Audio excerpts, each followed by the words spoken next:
ouviu falar no transtorno de personalidade borderline? Ele afeta entre 1 e 6% da população e é mais comum em mulheres do que em homens.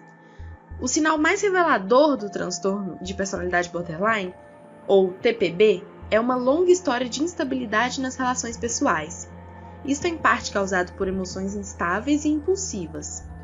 Uma hora as pessoas com esse transtorno podem idolatrar alguém e logo em seguida odiar esse mesmo alguém. Como resultado, aqueles com transtorno de personalidade borderline muitas vezes têm relações muito intensas com os outros. Alguns sinais desse transtorno podem ser: 1. Intenso medo do abandono ou medo de estar sozinho, seja real ou imaginação. 2. A tendência a assumir riscos sem pensar nas consequências, especialmente quando os resultados ferem a si, por exemplo, acidentes de carro, sexo arriscado ou abuso de drogas.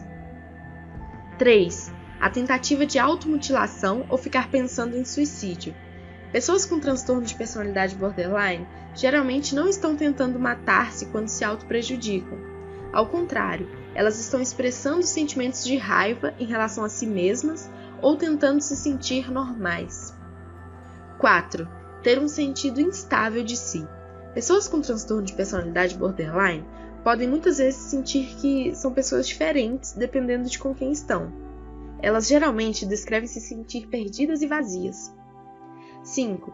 Pensamentos paranoicos. Acreditar em coisas que não são verdadeiras ou, por vezes, a pessoa com transtorno de personalidade borderline acredita em algo que não estava realmente lá. 6. Sentir raiva intensa, possivelmente por questões relativamente triviais, e agir agressivamente em resposta. 7. As pessoas com transtorno de personalidade borderline ficam muitas vezes em um tipo de montanha-russa emocional. Ansiedade intensa pode dar lugar a depressão intensa e em seguida a uma outra emoção forte. Estes ataques podem durar algumas horas ou mesmo alguns dias.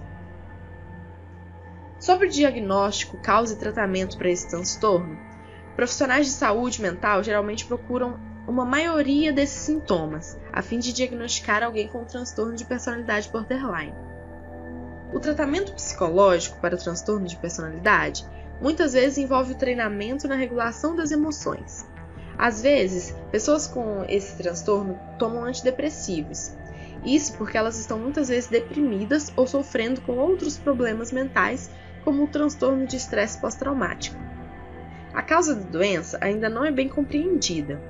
No entanto, é provável que exista uma combinação de fatores genéticos e ambientais, como acontece com muitos problemas de saúde mental. A maioria das pessoas pode se recuperar de um transtorno de personalidade borderline com determinado tempo e o tratamento correto.